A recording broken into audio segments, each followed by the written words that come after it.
It casts a long shadow, doesn't it? A stark wooden frame, a weighted blade gleaming menacingly. This is the guillotine, a machine synonymous with revolution, terror, and death.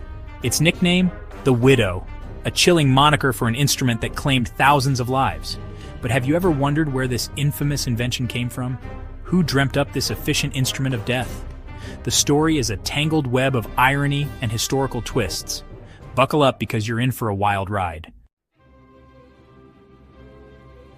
Our story starts not with a bloodthirsty tyrant, but with a compassionate doctor, a man who spent his life healing the sick, easing pain, and advocating for the dignity of all people, even those condemned by society. His name? Dr. Joseph Ignace Guillotine. Though history would remember him for a device of death, his intentions were rooted in mercy. A man of science and reason, he lived during a tumultuous period in French history. He was deeply influenced by Enlightenment ideals: rationality, human rights, and the pursuit of progress. The year was 1789. Revolution was brewing. The streets of Paris echoed with cries for change, and the old order trembled under the weight of public outrage. The air crackled with discontent. Hunger, poverty, and injustice had pushed the people to the brink. The French people, fed up with centuries of inequality, were on the verge of tearing down the monarchy. The revolution promised liberty, but it also unleashed chaos. But amidst the calls for liberty, equality, and fraternity, one dark aspect of the old regime remained. Its brutal methods of execution, torture, and spectacle were still the norm. Dr. Guillotine, a staunch opponent of capital punishment, believed even the worst criminals deserved a swift and painless death. He saw justice not as vengeance, but as a solemn duty to uphold human dignity. He was horrified by the gruesome spectacle of hangings, drawings, and quarterings. These were not just punishments. They were public entertainments designed to instill fear. He argued passionately for a more humane method, one that would reflect the values of the new republic.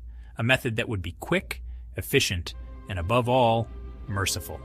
And so he proposed a device, mechanical, impartial, and swift. A machine that would eliminate the suffering of the condemned and remove the cruelty from justice. This, he believed, was the only way to make capital punishment truly just. Not through spectacle, but through solemnity. Not through pain, but through principle. Now, here's where the story takes a turn.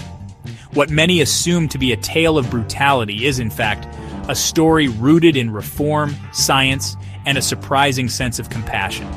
Contrary to popular belief, Dr. Guillotine didn't invent the guillotine. His name became forever linked to it, but he was not its creator. He merely proposed its adoption to the National Assembly, advocating for a more rational and egalitarian approach to capital punishment. He envisioned a machine, simple, mechanical, and impartial, one that would eliminate the inconsistencies and cruelties of human executioners. A machine that would deliver a quick, painless death, regardless of social status. Nobles and peasants alike would meet the same end, under the same blade. At the time, executions were often gruesome spectacles, botched beheadings, drawn-out suffering, and public humiliation. Guillotine believed this was beneath a civilized society. He argued for equality, even in death. In a society fighting for liberty and fraternity, justice had to be blind, even at the scaffold. To bring this vision to life, a respected surgeon named Antoine Louis, along with a skilled German engineer, Tobias Schmidt, were commissioned to design the device. They studied earlier beheading machines from across Europe, Scotland's Maiden, Italy's Manaya, and refined the concept into something more precise and reliable. With Schmidt's craftsmanship and Louis's anatomical knowledge, they created a device that was both efficient and, in its own way, merciful. And so, the guillotine was born. A machine of death, yes, but one born not out of cruelty, but out of a desire to make death swift, equal, and free from human error. The French Revolution erupted in 1789, a storm of anger and hope sweeping through the streets of Paris. Amid the chaos, the guillotine emerged, not as a tool of cruelty, but as a promise of equality in death. Designed to be swift and humane, it was meant to end the suffering of the condemned. But that promise quickly unraveled. The reign of terror swept across France like a dark tide. Revolutionary fervor turned to paranoia, and justice gave way to vengeance. The guillotine became the centerpiece of a nation gripped by fear. Once hailed as a symbol of progress, the guillotine now stood as a chilling emblem of revolutionary excess. Heads rolled, thousands of them, day after day, in a grim rhythm that echoed through the city. No one was safe. Nobles, peasants, revolutionaries, and innocents alike were dragged before tribunals and sentenced to die. The blade did not discriminate. It fell with equal force on the powerful and the powerless. The cobblestone streets of Paris ran red with blood. The air was thick with fear, and the cries of the condemned haunted the city's alleys and squares. The guillotine, efficient and impartial, became a terrifying machine of state-sanctioned death.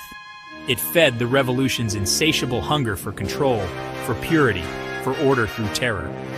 It stood as a stark reminder of the power of the state, the swiftness of justice, and the terrifying ease with which ideals can turn into instruments of destruction. In the shadow of the guillotine, life was fragile, and freedom fleeting. But what about the good doctor? What about the man who had championed this instrument of death in the name of humanity? Dr. Guillotine, horrified by the carnage, spent years trying to distance himself from the machine that bore his name. He lobbied to have it renamed, to no avail. The guillotine, forever linked to his legacy, became a source of personal torment. Ironically, Dr. Guillotine did not die under the blade he championed. He died in 1814, his name forever etched in the annals of history, but for all the wrong reasons. And what of Antoine Louis, the surgeon who helped design the machine? Now here's where the story takes a cruel twist. Unlike Dr. Guillotine, he wasn't spared the guillotine's chilling embrace. He was swept up in the revolution's tides and met his end under the very blade he helped design. A macabre end for a man who had strived to make death more humane. A chilling reminder that even in the midst of revolution, even with the best of intentions, unintended consequences can be swift and brutal. The guillotine, a symbol of terror and revolution, continues to fascinate